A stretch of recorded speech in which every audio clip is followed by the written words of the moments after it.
Para completar a questão da relação objetal, hoje a gente vive uma alienação muito mais profunda, que ela começou, por exemplo, na construção de robôs, aonde esses robôs ganham uma identidade humana. Começou num filme antigo, como O Homem do Centenário, O Homem de 200 anos, que ele vai aos poucos se tornando humano, né?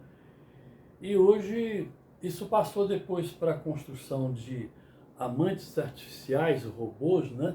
Feito da forma que a pessoa quer, né?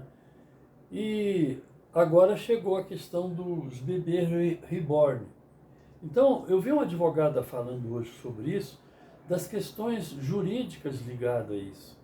Eu não vou entrar nessa parte jurídica, porque aí entra a questão, por exemplo, do bebê fazer parte de um casal e o casal separa e tem toda aquela questão ligada à separação com quem que fica. Também os pets passaram por esse processo, né? Mas eu queria falar da questão afetiva, né? Que a falta de contato interior com a criança interior, ela se torna de um jeito tão doloroso que a pessoa projeta aquilo num robô. E mesmo as pessoas com pouco recurso, eu vi que as pessoas pagam dinheiro alto e cria ali uma projeção, né? Uma projeção afetiva, uma projeção da sua vida, do seu sentimento dentro daquele objeto, não é? Aquilo é um objeto. E tem um livro muito interessante do Michael Ende, que eu acho que deveria virar um filme. Tem um livro que é Manu, a menina que sabia ouvir, né? Ela ouvia todo mundo ao ponto assim, a história da maêutica, né? Da história da criação lá da filosofia, né? Então ele ouvindo, fazendo perguntas até a pessoa descobrir o processo, vamos dizer assim, vago do seu próprio discurso, do seu próprio pensamento. E aí então eu vi nessa reportagem pessoas que ficavam, tinham que sair ou tinham que ter uma babá para tomar conta do boneco. Você está entendendo? O boneco teria todo um tipo de identidade, registrava como uma propriedade, né? Adquiria Nós estamos chegando, é isso que eu estou falando para vocês e que eu tenho falado, é uma alienação do ego com relação à sua própria identidade. Então, essa alienação que ela passa assim, por no fundo, uma falta de identidade, uma dor muito profunda, que ela produz, em muitos casos, uma doença autoimune, autodestrutiva, que ela, quando a gente entra no processo da terapia, através dos sonhos, a gente vai descobrir onde é que houve o corte. Esse corte, ele também acontece com relação aos papéis exercidos pelos artistas, pelos atores, pelas atrizes principalmente, que eles interpretam um personagem e o personagem dá para eles uma identidade em função da personalidade deles não ter uma validação, não ter sido acolhida da forma que precisava. Então tudo isso vem de o imenso poder e significado do ser humano com relação ao seu grande valor, a sua luz interior. Quando essa luz se apaga ou ela não é mantida, ela é substituída por objetos, ela é substituída por robôs, ela é substituída por todas as relações sociais, através das redes sociais, a afetividade ela fica perdida.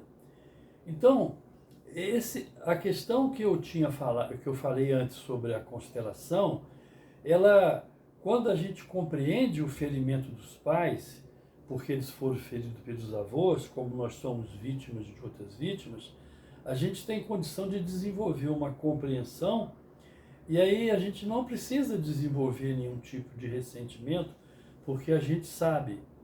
É como diz, por exemplo, quando Jung escreve o livro Resposta a Jó, ele foi questionado se ele era ateu. Ele disse, não, se ele acreditava em Deus. Não, eu acredito. Eu não acredito, eu sei. Quer dizer, o fato de acreditar tem que ter um intermediário.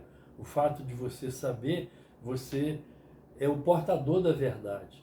A verdade que você tem que portar é a sua própria verdade, a sua própria identidade.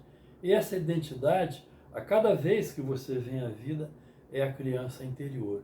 A criança interior tem as fases do desenvolvimento que elas têm que ser vividas dentro da sua própria fantasia, até quando começa a parte cognitiva, que o Piaget chamava de período abstrato, que ela tem condição de raciocinar, de deduzir as coisas. Enquanto ela não tem isso, a fantasia. Então, a Manu era uma menina na história do Michael Ende, como, por exemplo, também nas histórias do livro Na Terra do Nunca, né? Como outras fábulas, outras histórias, eles estão contando uma história real. Então, hoje, por exemplo, esses filmes mais modernos, eles estão mostrando essa ligação com a parte transcendente. O Avatar, ele inicialmente ele é um fuzileiro paraplégico. Quando se constrói um corpo naquelas condições, pela genética dos navios, que eram homens de 5 metros de altura, flexíveis, que conviviam totalmente conectados com a natureza, entre os animais e as plantas, né? Ele vai para aquele corpo e ele acha que, então ele não quer sair de lá, quer dizer, ele projetou e ele ganhou, então ele foi o avatar daquele povo, né?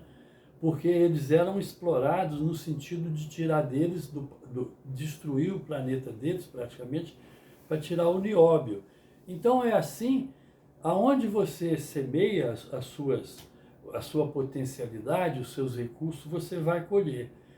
A psicologia analítica, quando ela é estruturada a partir de 1913, através da obra Símbolo de Transformação da Libido, quer dizer, a libido é toda a potencialidade, é a energia psíquica, ela então vai criar um processo transcendente, que vai ser revelado de forma organizada, científica, na publicação do Livro Vermelho, de 2009, chega no Brasil, e os livros negros. Então, quando ele adentra aquele material sem sentido lógico, aquelas coisas todas, ele vai descobrindo o significado de cada questão. E aí, no final, aos 82 anos, o Carl Gustav Jung vai escrever, em 1957, né, que as imagens que ele passou se traduziram na parte mais importante da vida dele. O tempo, isso foi em 1913, ele tinha 38 anos, ele vai escrever com 82, ele vai dizer, todo o tempo posterior foi apenas elucidações daquilo que inicialmente me inundara. Era matéria-prima para a obra de uma vida inteira. Então, a obra de nossa vida inteira é a nossa obra, é o que nós temos que fazer. O resto são papéis que a gente desempenha. Esses papéis vão ser melhor desempenhados com sucesso se a gente desenvolver o nosso processo interno da autoconsciência. A autoconsciência, conforme eu disse, ela é a consciência dos papéis, do ego, e a consciência interior do ser, né? Então, isso é, sem dúvida nenhuma, o trabalho que o Cristo tentou fazer há 2000 e tantos anos, porque ele tentou mostrar que não podia agradar a Deus queimando os passarinhos, os coelhos, os bichos, que eram criaturas dele, para poder pagar os pecados. Então, isso não foi entendido, porque eles até hoje estão lá rezando sobrou do muro do Templo de Salomão, que foi destruído pelos romanos nos anos 70 da nossa era. Então, quando você está cristalizado o seu ego em determinado tipo de crença, você não consegue sair daquilo ali. Então, o sistema de crença, que ele vai ligar as ideologias, seja quais forem, religiosas, políticas, clubísticas, elas vão então roubar a sua verdadeira essência. Essa essência é que você vai desenvolver para ser habitante de dois mundos. O mundo dos seus papéis e o mundo interior da sua realidade, que só você entra, ninguém mais entra.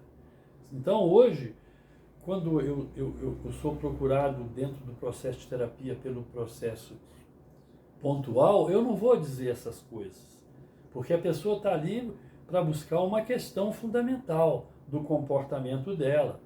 Então, mas se ela interagir no processo, ela vai desenvolver uma consciência. Muitas das pessoas que eu atendi foram estudar psicologia, porque elas resolveram todo o processo. Não são muitas das que eu atendi, mas muitas conseguiram fazer esse trabalho e desenvolver uma consciência interna muito poderosa, tirando todo o sofrimento.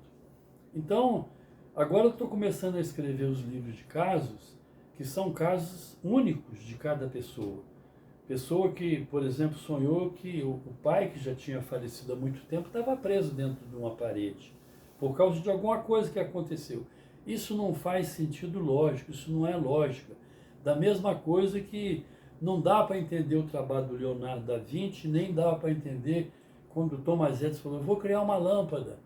É como tem na história do Brasil, não sei até que ponto que isso é verdade, quando o Diogo Augusto Corrêa, que seria devorado pelos tupinambás, ele colocou fogo na cachaça, né? E falou que se eles não soltassem ele, eles iam queimar o rio, ele ia queimar o rio todo. Então, quer dizer, a consciência, ela é uma aquisição própria, ela é um trabalho de cada um. É o que nos compete fazer, é desenvolver a nossa verdadeira identidade. Muito obrigado.